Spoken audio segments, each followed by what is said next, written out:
to chapter 5, which looks like this.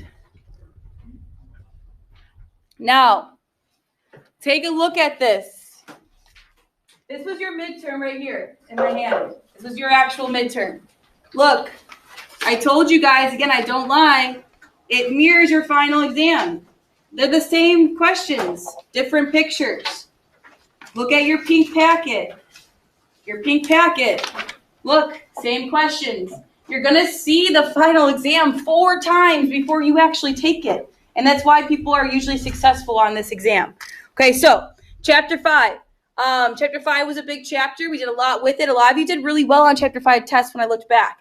So choose the graph of the function that does not have a domain of all real numbers. Now remember, that just means go forever left and forever right. So look at your arrows.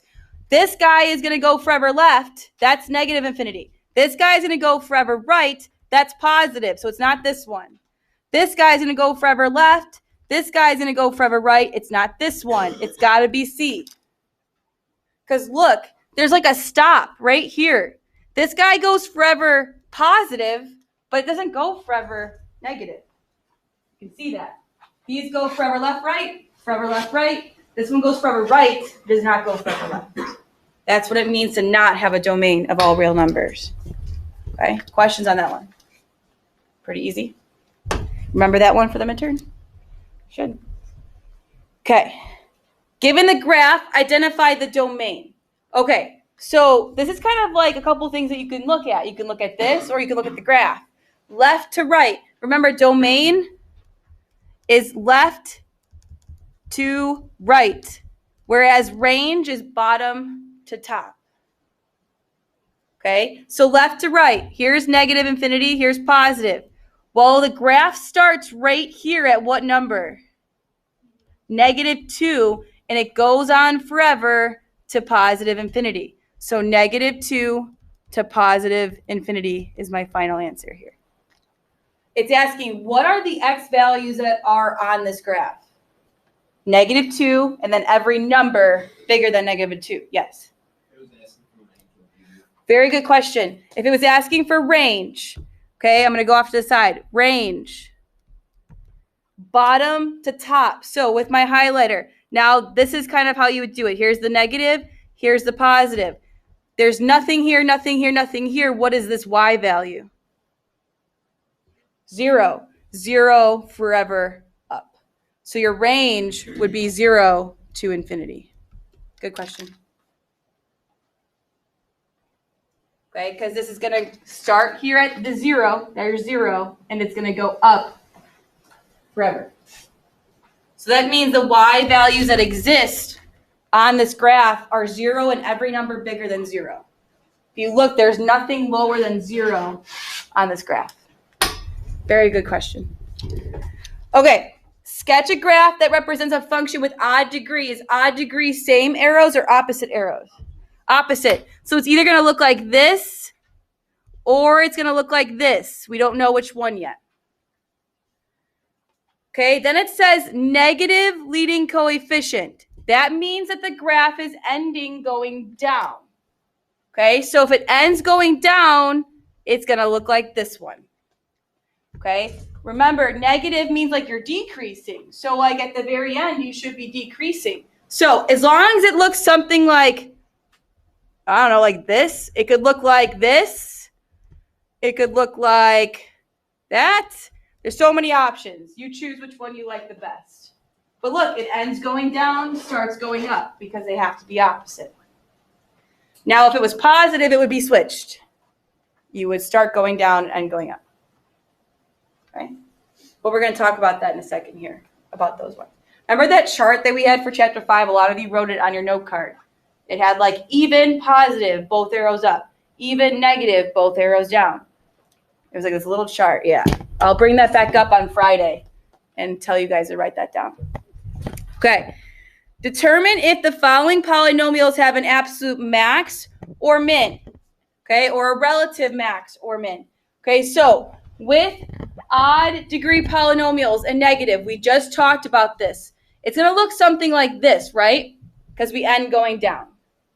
Will I ever have an absolute max or min if it's going to go forever up and forever down? No. I'm going to have no max or min. I'm going to have a relative maybe, but no absolute max or mins. And that's true for every odd, okay? Because this one's going to look like this, because it's positive, and it's going to be the same thing. There is going to be no max or min. And maybe put odd will never have an absolute max or min.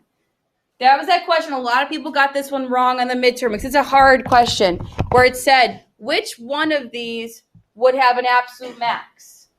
And some people circled odd ones, but odd ones will never, ever, ever, ever have an absolute max or min because they go forever up and down. There's no value that's the highest. There's no value that's the lowest. Okay?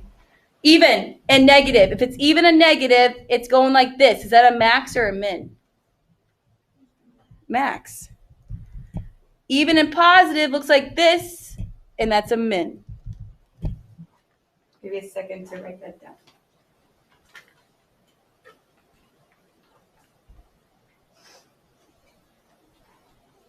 Okay. It's been a while since we did chapter 5 stuff. Questions? Okay. Given the function, we want to reflect it over the x-axis, translate 2 units to the right and 4 units up. Now, this will be a great question for multiple choice. Okay, it's a lot harder to do it by hand than to actually see it as a multiple choice. Sorry, I thought the projector was flickering. It is?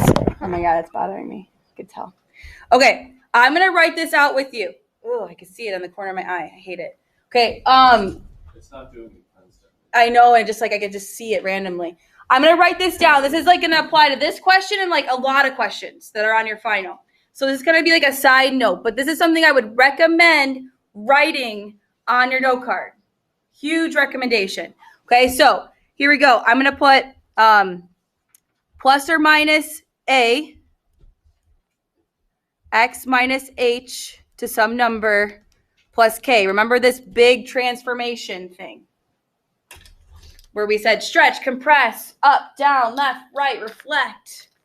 Okay? Remember, if it's negative, I take my time on this. Right here, if it's negative, it reflects over the x-axis. Again, I'm going to take my time because this is something that you should put on your note card. Because it's going to answer like 4 questions out of 33. It's going to help you with 4 or 5. I'll count them later. Let's talk about this one, this a value. If it is bigger than 1, did we stretch or compress? If it was like 2 or 3 or 4, would you stretch or compress if I multiplied you by 2? You would stretch. Very good. If it's smaller than 1, we call that compress. I'll give you a second to write that down. Remember, if I take you and I multiplied your height by 3, you would be really tall and skinny. Okay, skinnier. Okay, so that's what it means to stretch. If I took you and I stretched you out. However, compressing is like smushing you. If I cut you in half and you kept your body weight, your rolls and everything would just be like, okay? That's what it means to stretch and compress. That's why I look at it. Okay? H. This is the one where people kind of get stuck on. So I'm sorry, I'm kind of running out of room. This guy right here, this H. If it's negative, you move to the right. If it's positive, you move to the left. This is a very good one to get a couple questions right on your final. It will help guide you get a couple questions right. And the last piece you guys are always usually really good at. Plus is up, minus is down.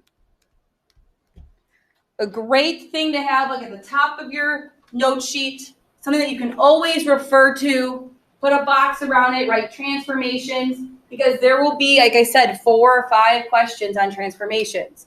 Because every chapter we have done besides chapter 9 has had it. Every chapter. So 3 of the 4 chapters have had transformations on it. Okay?